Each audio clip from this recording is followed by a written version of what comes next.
right, folks, welcome back to the Wild West Crypto Show special crypto coronavirus update. Yeah, with Bo Knows segment. Yeah, we're back here. And you know, Bo, I have to tell you, from the time that we were on with you, you know, a few short weeks ago, and the things that you saw out there happening, you know, reading the way that you did. I mean, you talk about being spot on, and as exciting as that has been for people that have taken advantage of the advice that you give, as we have, there's many more exciting things coming. Thanks for coming on the show. Kind of, let's give people a little look into the looking glass. Tell us what's going on.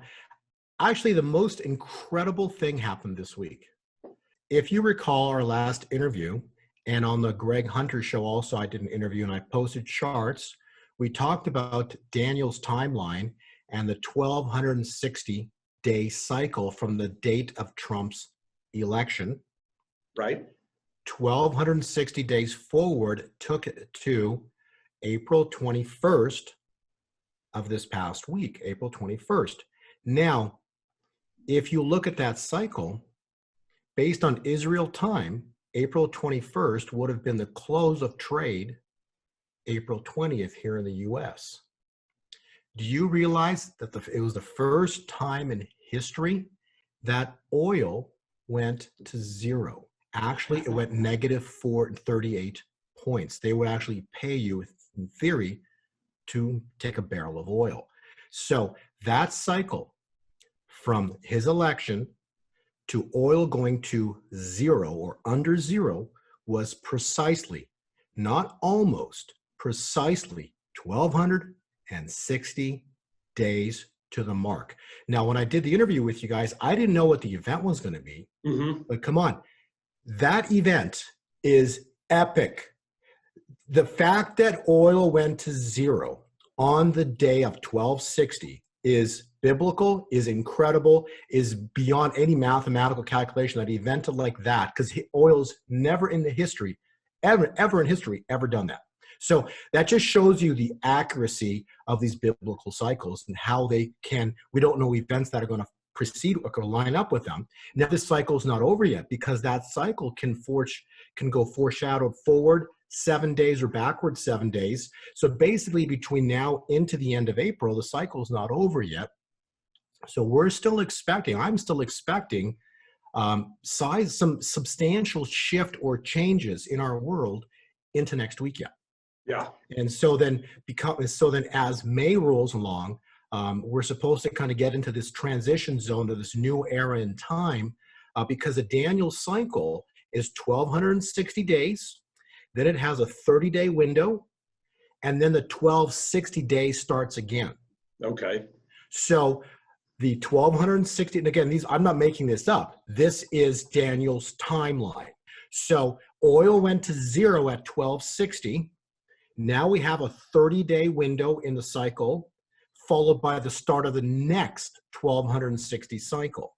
So between this past 21st of April, 30 days forward, this is going to be a major, major area of shift within our world, a major transition point, which then a new system starts up after the 30 days. So this is this flux zone right now as that time point ended and the next 30 days forward.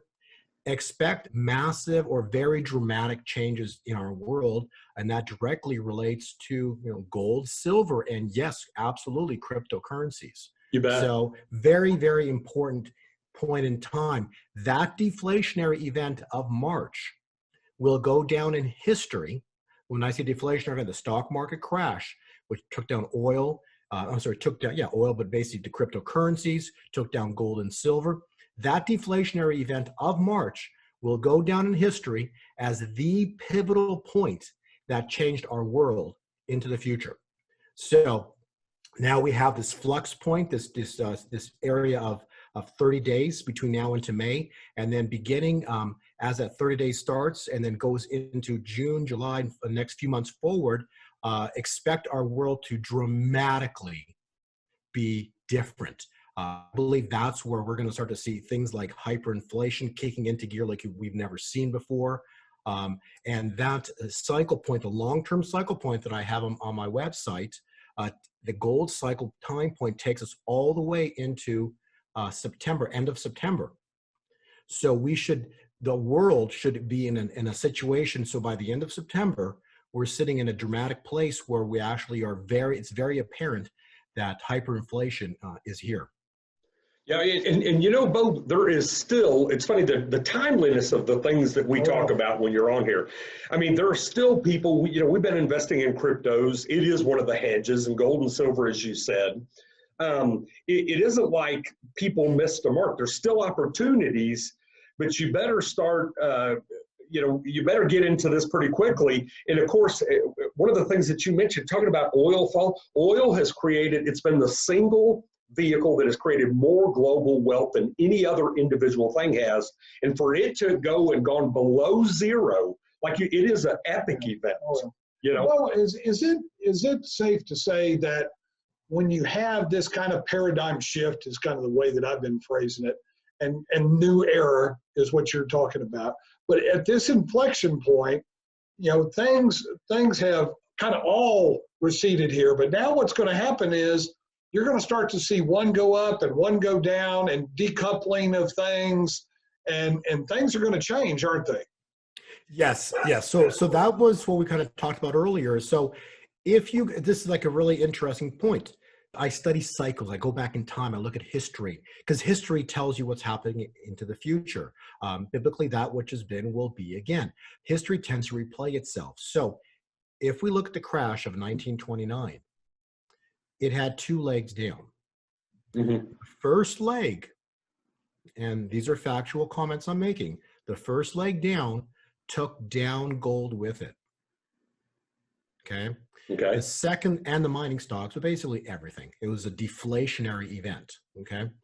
Following that deflationary event, the second leg to the downside for the stock market did not affect gold or the mining stocks. In fact, they held or went up, but they did not move down with the stock market. So that said, the stock market itself is still, I believe, has one more leg to go to the downside. But the point is, whether it's going to drop deeply or not, it's irrelevant. I could care less already about the stock market, particularly because we've already had the first massive leg down, which triggered the whole change or the whole new era to come into play. But now we're supposed to see, just like the other day, I think it was on Tuesday or Wednesday of this past week, the stock market went down about 500 points on the day, and Bitcoin closed flat, maybe $30 up. That's actually interesting, because it would normally not have done that in March, right? Mm-hmm. So we're starting to see a little bit of decoupling of the cryptocurrencies, particularly Bitcoin and the cryptos, from the stock market. Okay, and same thing with gold. So every day gold has, every time the stock market has a day down, gold holds or goes up, but it's not moving like it did in March. So we're starting to see this decoupling, and that's going to become more apparent as we move into as April ends and we move into May. So yes, it's very interesting where we are now in this world, because everything is dramatically changing. Well, Bo, and let me tell you, if you look at what the U.S. has done, I mean, they've already allocated $6 trillion. If you look at in February, if you look at February, they said that the cost of this coronavirus will be $60 billion. Then they got up and they said a month later, they said it would be $800 billion. And then on April 14th, they said it will be $3 trillion. Just for the U.S., it's been $6. Globally, I mean, I think that we're going to see, but the problem with it is, and this is what's interesting, I was talking to my son Josh, who you know, and he was asking me, Pop, where does this go? And obviously nobody really knows. Bo knows more than a lot of folks do. But what's interesting about this is Mitch McConnell yesterday said states need to start filing bankruptcy, okay? And what's the trickle-down effect of that? The IMF is starting to, we've been talking about jubilees for years, they're talking about forgiving debt of all these countries, okay?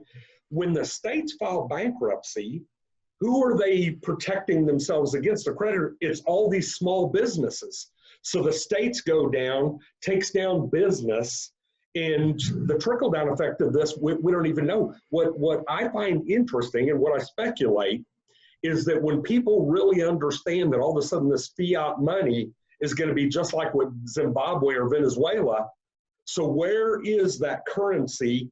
And cryptocurrency is peer-to-peer. Doesn't rely on a central bank. And so when you're talking about this hyperinflationary period, when people begin to realize that the fiat system is folding because it's going down in flames, where does it rest? And it is, in my opinion, cryptocurrencies and gold and silver. Yes, that's what I've been preaching for years already. You know, just get your hands on precious metals. As you're seeing, silver is now, even at whatever the spot is, it's almost double to get your hand on the physical piece of silver relative to what the spot is. Bitcoin refused, after the March events of dropping, it's come up and it's refused to drop more. It had the floor at 6,800. And it's been holding that 1,600, but you know, they don't want to, when I say they, it's like the people that created the 6 trillion, you know, all this money that's being created. The reason they can create it because fiat money is not attached to gold. It's free floating, so they can just create it. And so you have to wonder at some point, people are starting to lose confidence in the paper game, right? Mm-hmm. And think about, so the markets crashed in March. It was a pretty sizable 38% market crash in March, right? And the markets now have rallied back up. So the Dow is just under, you know, touched 24 the other day from like 18. But people are out of work. No one's, so why is the stock market rallying when you have the jobs number come out today, or not the jobs number, it was the unemployment number came out today, Thursday, and there was 4.3 or 4.4 million people out of work since the last report, but the stock market rallied 300 points on the news on the Dow. So even though it closed only 30 points off, you know, say retraced, it can only close 30-ish points up. The point is, how could that news cause a 300-point Dow stock market rally? See, so people are starting to wake up to the fact that the stock market itself is just, it's just a game. And not only a game, it's based on nothing. It's based on a monetary system in and of itself that really is created out of thin air. So if you can create a monetary system out of thin air by printing money to drop 6 trillion into the markets to rally the market back up, what is the market really worth? Yeah. Well, right. And then blockchain, right? Bitcoin, only 21 million will ever be, right? So that, regardless of whether Bitcoin's a scam or not, whatever people want to believe it is, the point is, if there's only ever going to be 21 million of them, the fact that there's a finite number gives it value. It's just like a Renoir painting. It's anything that there's a limited quantity brings value to it. And that's what people are going to be looking for in the future. And I say future, I mean like this year, soon, because anything that has a finite value has to have value, because everything else, there are people come to realize that they've just been creating money from nothing. So go ahead, Brent, sorry. Oh, I was just going to say, you know, the thing about the stock market is its pricing mechanism now, because, you know, if you think about it, you trade out into fiat. Mm-hmm. Well, now all of a sudden, when you break the back of fiat and people are starting to realize, you know, what's that really worth? Mm-hmm. You know, so now I own some shares of this company. I'm going to trade over into fiat as my choice. And the pricing mechanism for all of your stocks are basically arbitrary and pretty capriciously relative to the psychology of society. Yeah.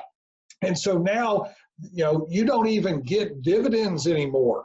At least when you got dividends, it's kind of like if you have a horse over there and that horse can take the buggy down to town and back and forth. And no, it's not a racehorse, and no, it's not a plow horse, but you know what? You know what it can do. Mm-hmm. You get a service out of it. There's a lot of people that are owning stocks it's all been built on the not greater fool theory, although that might be true, the greater theory of capital gains relative to paying dividends and paying current income. And so literally all this money's been locked up. Well, now all of a sudden the people are going, oh my God, why are these people buying back their stock? Why didn't they just give me a dividend? Mm-hmm. I just as soon have some income out of this as to watch them buy their stock back. And so suddenly people are realizing that these companies are not U.S. companies, they're multinational companies. Mm-hmm. And they're not interested really in their average shareholder. They're interested in the upper echelon people that they're dealing with. It's kind of like, Oz, you know, the curtain is being pulled back. Yeah. And it's got Bitcoin pulling this side of the curtain back and the kind of fraud and deceit that's going on over there. So you got the two of them pulling at the same time. And you realize that Oz is back there and he's naked as a jaybird. Yeah. So let me ask you a question, Bo, is we're looking at this and there's still time for folks to go in and be prudent and there's some catching up to do. Yeah. But when you look at these cycles and you're projecting out, like you said, when you looked at the Daniel cycle, 1,260 days, after this 30-day window you're talking about, what do those next 1,260 days look like? Well, the new financial system should come online in those 1,260 days. Mm-hmm. Okay, so I believe gold, silver, cryptocurrencies, Bitcoin, and there's some very specific cryptocurrencies that we've been following in our reports outside of Bitcoin that have just far outperformed Bitcoin. And yeah, and folks, you'll see in here, Bo's actually giving you a discount. If you want to go and subscribe so that you can see what's going on behind his curtain when he goes and does this, this is how, you know, he makes his living doing this. Yeah. Folks, I recommend you subscribe. He's doing it for half price, which is an incredible deal. Well, we got you the redneck discount. Yeah, exactly. So anyway, I apologize, but go ahead. So when we look at Bitcoin and the alternate coins, there are a handful of alternate coins that have been far outperforming Bitcoin's price move. They've been basically foretelling what Bitcoin's about to do. On Sunday or over the weekend, on the 18th, I posted a video on YouTube called Bitcoin Cryptocurrency Big Decision Time. And I said that within that video, it's like only, if you want to watch it, please do. It's a 3-minute video. It basically said, between the 18th and the 21st is decision time for Bitcoin, because after the 21st, Bitcoin is expected to turn in a direction. The direction was either up and jump higher or turn down and then start to drop. Most of the analysts on YouTube and other people that I read were all expecting Bitcoin to have another leg down. Well, guess what? They all got it wrong. Okay.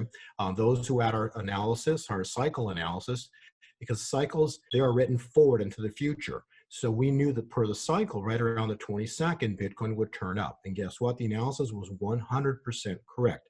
Bitcoin did turn up, and it now, from the 6,800 floor level today, as we're speaking, I think it's around $7,500. It's moved up.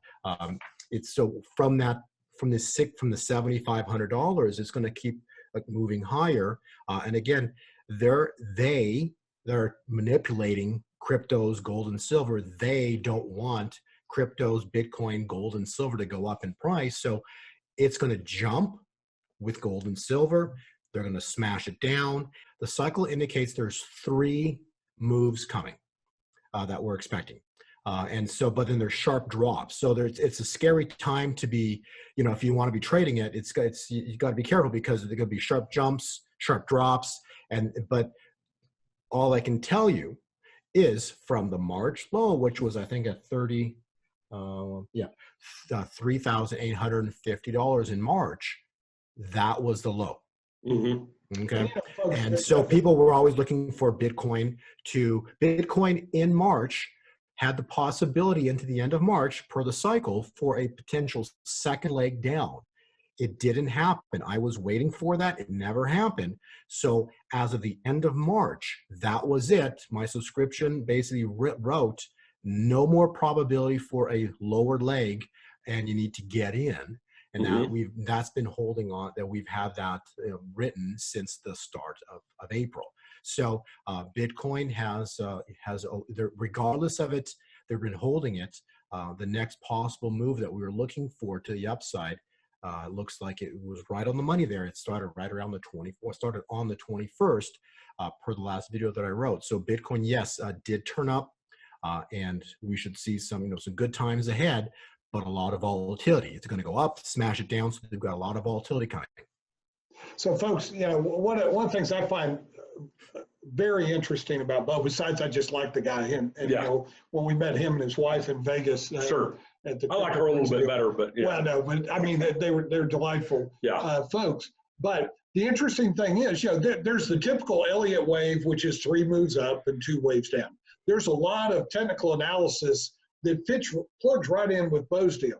But the unique part about it is taking the biblical timetable and taking that biblical timetable and overlaying it, and then letting whatever kind of technical analysis kind of aligns with that, rather than trying to align the biblical analysis with whatever moving average or whatever trend, so on and so forth. Because none of the indicators would have given you the predictions that this man's made over the last 3 or 4 months that we've been having him on the air. Yeah, especially with the accuracy. And one other thing very interesting here, Bo, it's like you said, on Sunday you put out that video, and I mean, you were spot on accurate with it. You're also spot on accurate on the fall of the market and where it went when we'd had you on time before, which is interesting. It's eerie, actually, but it really isn't. If you, no, he was totally wrong. He said 37, it was 38. Yeah, exactly. Percent. Yeah. But the other thing that's really interesting is the ability of them to manipulate the market. They're losing traction. That's because the curtain keeps opening and opening. And the reason they got to keep beating Bitcoin down and gold down is they got to close the curtain, because once the curtain opens and everybody knows that Oz is naked. Well, and that's true. If you look at the cycles what I look at is I don't look at price. It's really not important to me. I look at timing windows. So to me, everything is how many days does a cycle have forward, not what prices are going to get to. So all I know is that Bitcoin, for example, has, so as of the end of March, beginning of April, the bear cycle ended. Draw a line there. So the cycle says that the bear ended, and so a new cycle began as of April 1st. So they can hold the price down. It went up, and so they're trying to keep it under 7,200. They can hold the price down as long as they want. That doesn't change the fact that the next high comes in up here, right? So what will have to happen is price can go sideways, and then it will have to spike in a day or two to get to the new cycle point. So that's called price meeting. So price has to meet time. So with the next few legs for cryptocurrencies, they can define whatever they want, but ultimately the cycle will win. Yeah. Oh, and so if the cycle loses because I had the wrong cycle, and so that so I can't get everything right. It's not possible, because sometimes I'm looking at a wrong cycle, or the cycle can shift. So I'll be right in the cycle. There's a flux point in the cycle. Maybe after 7 or 8 months of moving with the cycle, it'll change, and then the cycle will restart itself as a new cycle. And that happens sometimes. That's why it's not possible to get everything 100%. It's just not possible. Right. But once a cycle restarts itself, which it just did, now we have a very good projection forward for the future cycle. So that's where we're at right now. And then you mentioned things like Elliott wave. So I understand Elliott wave. I'm actually friends with one of the gentlemen who's one of the best Elliott wave analysts in the world. And he loves what I do. Why? Because the problem with Elliott wave analysis, and many people will tell you this, where do you put number one? If you don't know the cycle, you don't know where to put number one sometimes, and then that will throw off every other point. So you can have every point correct, but you started wrong. So you'll be a leg short or leg early. And so that's the big problem with Elliott wave, is to know where to start it. Well, and it's the problem with a lot of technical analysis, because the reality is the way that you prove it is by looking back. Yes. Not by looking forward and using it. And so and it's just to interrupt for a second. The reason I can be accurate forward is because I have the cycle that I'm looking at. I see the cycle forward, but that's less important. I look at the cycle backwards and look at the accuracy.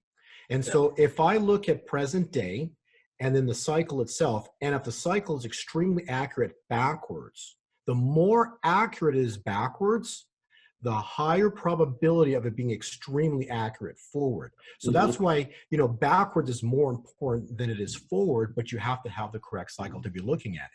And so that's why even like when in Bitcoin, all these, the analysts were thinking, oh, Bitcoin's going to drop and it didn't. Why? Yeah. Because the cycle didn't have it as a down leg.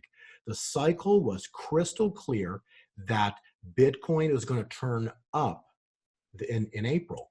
Yeah. And it's been correct ever since. And you can see Bitcoin's not breaking down. And some of the alternate coins that are in a report, one of them is, since we've got in, has done over 130% since the start of April. And that was one of, when it was very adamant about people, holding.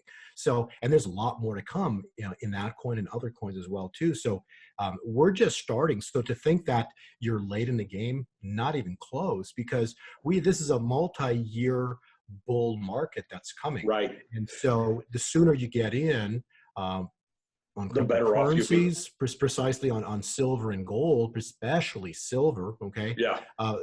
You're going to be a part of those who are prosperous moving into the future. Yeah. Folks, and something I want to say to the listeners and stuff out there, this isn't a doom and gloom thing. No. This is actually pretty exciting times, but you've got to get in and be prepared for these times and make some things happen. If you just sit there and let things run the status quo, you are going to find yourself run over. You are.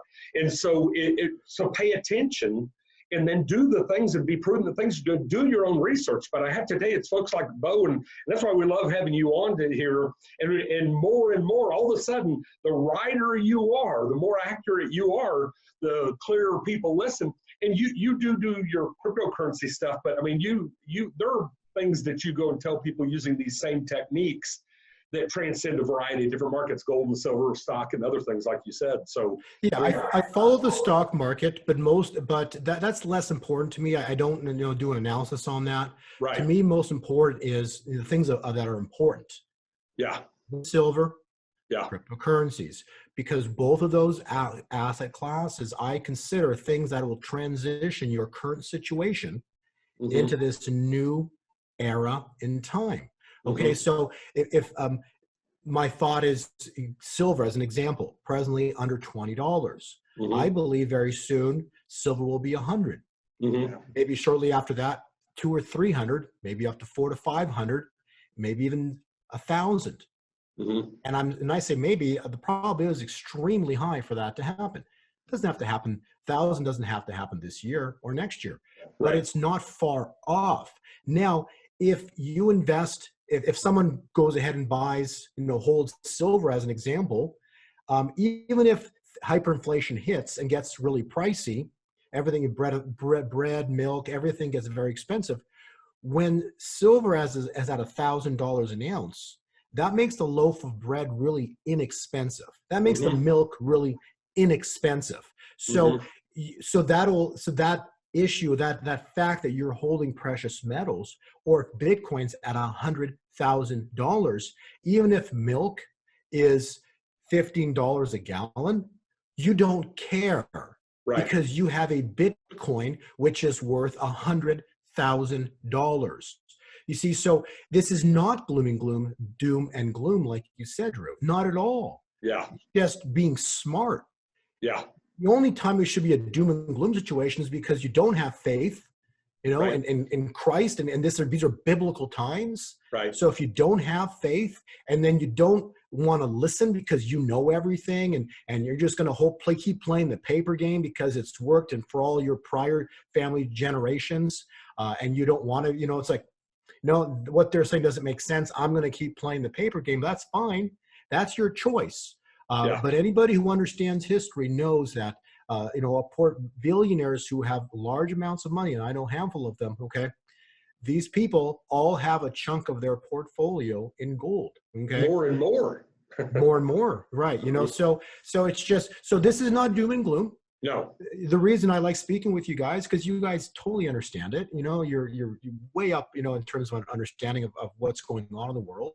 And the point is that, in the Bible, it says very clearly, prepare my children. Okay. Yeah, you bet. And we are God's children. And the market crash that happened in March, I didn't get that right. Okay. I got it because in a dream, I was given a pattern of how this plays out. Okay. So the cycle itself and these things that I do, yes, I write them out and I put reports out, but I'm telling you a chunk of what I do is prophetic, because there's no way that all these things that I do, I can get this accuracy. And again, when there's mistakes, I take responsibility for them because my interpretation is inaccurate. Right. Okay? Right. But when it's right, I'm telling you, it's not me getting it right. It's me understanding the interpretation correctly. And, and there's been a lot of rights recently versus the wrongs. So Hey, folks. So once again, here's what I would tell you in the simplest of terms. Okay. If you look at the weather forecast and they can tell you that a hurricane is coming and the winds are this strong, they don't know exactly where it's going to hit. But what does everyone do? They get plywood and they board up their windows and they prepare.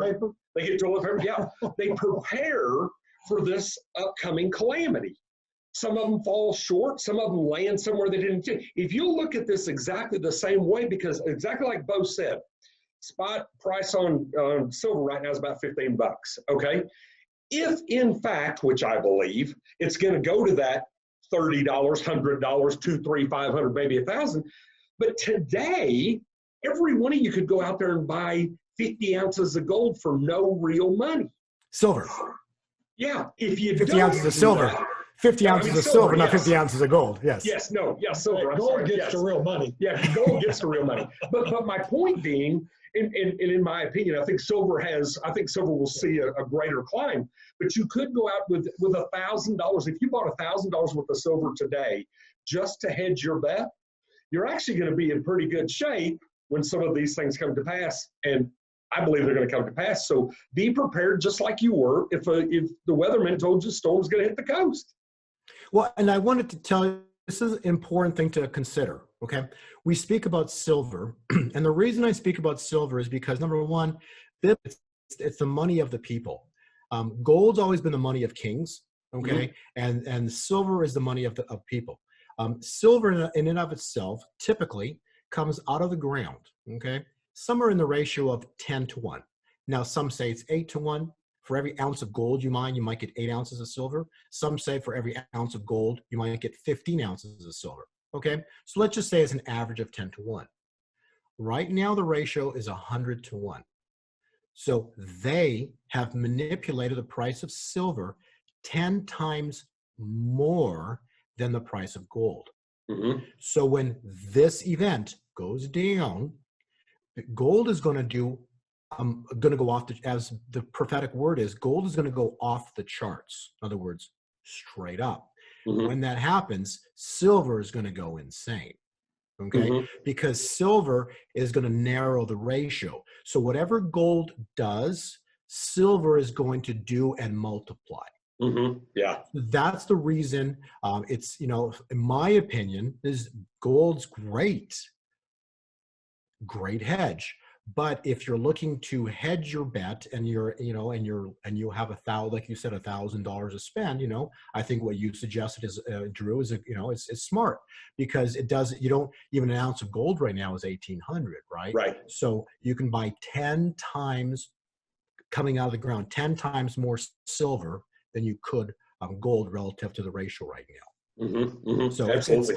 Right. So it's a great thing. It's a great thing to, to consider and look at. So do your own research, do your own homework, pray on it, mm-hmm. because you'll find the answer is in you, but you have to listen. Yeah. Listen, and you will hear, you'll know what feels right. Yeah. It's just, you'll know it's not a conscious decision. It's in your heart. Like you just feel it's the right way to go with something. So, that's the way you should always make, that's the way I make decisions is, does it feel right? Does it feel right in your heart? So that's the way to consider it. And then cryptocurrencies, they tie directly in with that, even though cryptocurrencies, they are made by man. Okay. So ultimately I'm telling you, cryptos are in the long run. Not right now. There's nothing wrong because they're going to do exponential moves relative to even gold, I believe. Mm-hmm. So I think cryptos are going to move even harder, but ultimately later on, I think there's going to be problems, because they're still made by man. So it's a problem years out. But right now, the goal is to transition your current situation from a prosperity standpoint, so you could, manage things. So when milk is $20 a gallon, you don't care. Right. You bet. I tell you what, Bo, I appreciate you always, your willingness. Hey, you know what, folks, I reached out to Bo, a couple of days ago, and I said, hey, can we come on the show again? And you always accommodate us. And I have to tell you, it's something that we're mission driven. When we started doing this show, it was to share information that is not shared by most of the people that are pushing messages out there. And really appreciate you being a big part of this. Folks, subscribe down there and get a taste of what it is that he's done. He's letting you do it for half price right now. You will not regret it. Stay tuned. And Bo, God bless you and yours. And look forward to seeing you back on here again on the Wild West Crypto Show. Love you guys. You're the best. Appreciate it. Thanks for having me on. Thank you. Later, Bo. Thank you.